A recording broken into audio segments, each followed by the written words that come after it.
हारना बुरी नहीं, अच्छी बात है, बताती है कृष्ण की यह कहानी। Krishna motivational story in Hindi. T20 world cup में सेमीफाइनल मैच में भारत इंग्लैंड के हाथों हार गया। इस पर तमाम भारतीय क्रिकेट प्रेमी टीम को कोस रहे हैं और अपनी भड़ास निकाल रहे हैं। ऐसे में भगवान कृष्ण का जीवन चरित्र सहज ही याद हो आता है। मथुरा की एक कैद में माता देवकी। T20 वर्ल्ड कप में सेमीफाइनल मैच में भारत इंग्लैंड के हाथों हार गया।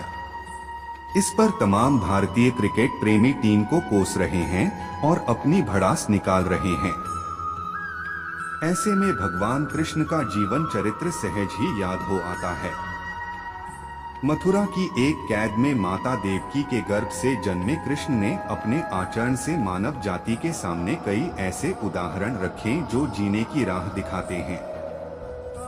ऐसा ही एक उदाहरण है उनके रणछोड़ बनने का। जी हाँ, एक बार कृष्ण भी युद्ध को बीच में ही छोड़कर मैदान से भाग गए थे, फिर भी शत्रु का वध हुआ और हजारों निर्दोष नागरिकों की सुरक्षा हुई। यह है कृष्ण के रणछोड़ बनने की कहानी। भगवान श्री कृष्ण का जन्म कंस का वध कर समस्त पृथ्वी लोक को उसके अत्याचारों से मुक्त कराने हेतु हुआ था। किशोरावस्था में ही वह गोकुल से मथुरा आ गए तथा दुष्ट कंस का वध किया। कंस की मृत्यु से दुखी उसके श्वसुर जरासंध ने एक विशाल सेना लेकर मथुरा पर आक्रमण कर दिया। इस आक्रमण में उसके साथ शिशुपाल और काल्यवन जैसे शक्तिशाली राजा भी शामिल थे। जल्दी ही सेना मथुरा जा पहुंची और मथुरा की राजसभा में कृष्ण तथा बलराम को सेना को सौंपने का संदेश भेजा गया।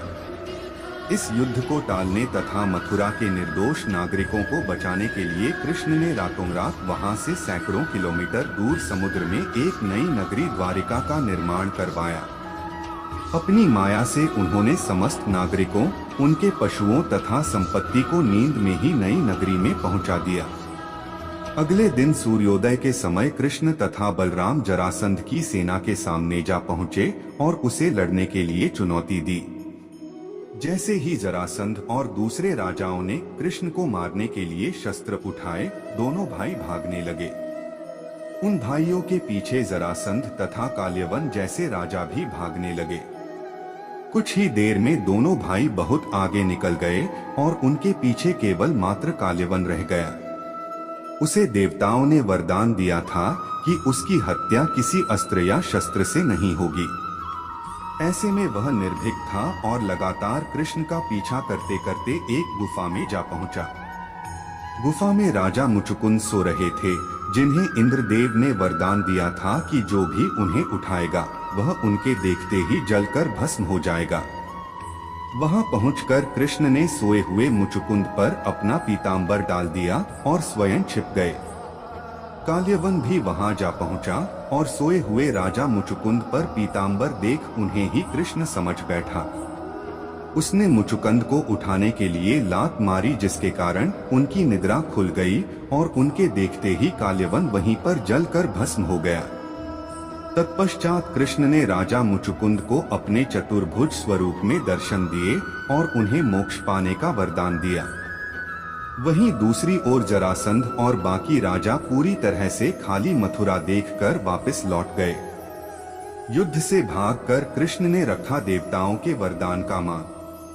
कृष्ण चाहते तो स्वयं भी काल्यवन और अन्य अधर्मी राजाओं का वध कर सकते थे, परंतु देवताओं के दिए वरदान का मान रखने के लिए ही उन्होंने काल्यवन को राजा मुचुकुंद के हाथों मरवाया। इसी तरह बाद में जरासंध का वध पांडु पुत्र भीम के हाथों करवाकर भूधरा का भार कम किया।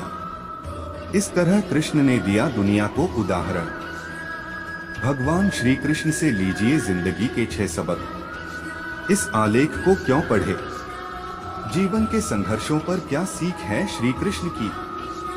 शिक्षा के मामले में क्या सबक ले सकते हैं? किस तरह खुद को भविष्य के लिए तैयार करना चाहिए? मन की शांति कितनी जरूरी है? अगर गौर करें तो हम पाएंगे कि भगवान श्री कृष्ण का पूरा जीवन मैनेजमेंट की प्रयोगशाला जैसा है। कुरुक्षेत्र में 2 सेनाओं के बीच खड़े होकर भारी तनाव के समय उन्होंने अर्जुन को जो ज्ञान दिया वह दुनिया में श्रेष्ठतम है। गीता का जन्म हुआ युद्ध के मैदान में दो सेनाओं के बीच। जीवन की श्रेष्ठतम बातें भारी तनाव और दबाव में ही बाहर निकलती हैं।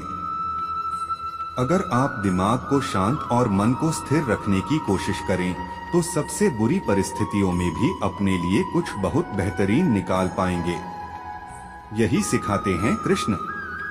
गीता पढ़ने से पहले अगर इसी बात को समझ लिया जाए तो गीता पढ़ना सफल हुआ मानो। श्री कृष्ण का जीवन ऐसी ही बातों से भरा पड़ा है, जरूरत है नजरिए की। उनका जीवन आपके लिए माइथोलॉजी का एक हिस्सा मात्र भी हो सकता है और आपका पूरा जीवन बदल कर रख देने वाला ज्ञान भी। यह हमें तय करना है कि हम उनके जीवन से लेना क्या चाहते हैं। श्री कृष्ण मात्र कथाओं में पढ़े या सुने जाने वाले पात्र नहीं, वह चरित्र और व्यवहार में उतारे जाने वाले देव हैं।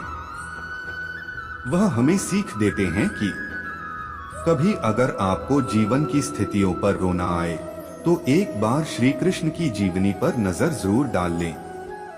रोना बंद कर देंगे आप। श्री कृष्ण ने एक जेल में जन्म लिया था और जन्म लेने के तुरंत बाद ही उन्हें रात में ही उफनती यमुना पार कर गोकुल ले जाया गया। तीसरे दिन ही राक्षसनी पूतना उन्हें मारने आ पहुंची और यहाँ से जो संघर्ष का सिलसिला शुरू हुआ वह देह त्यागने तक बना रहा। भगवान श्री कृष्ण का जीवन कहता है, आप कोई भी हो, संसार में आए हैं तो जब तक जीवन है आपको संघर्ष करना ही होगा। वे चाहे श्री कृष्ण हो या पुरुषोत्तम श्री राम, मानव अवतार लेकर परमात्मा भी सांसारिक चुनौतियों से बच नहीं पाए। लेकिन श्री कृष्ण ने कभी किसी बात की शिकायत नहीं की। हर परिस्थिति को जिया और जीता। श्री कृष्ण कहते हैं, परिस्थितियों से भागो मत, उसके सामने डटकर खड़े हो जाओ, क्योंकि कर्म करना ही मानव जीवन का पहला कर्तव्य है। हम कर्मों से ही मुश्किलों को जीत सकते हैं। रुकिए, जो भी भक्त इस वीडियो को देख रहे हैं वह इस चैनल को जरूर सब्सक्राइब कर लीजिए। हमारी कृपा आप पर बनी रहेगी और आपका मनोकामना जरूर पूर्ण होगा।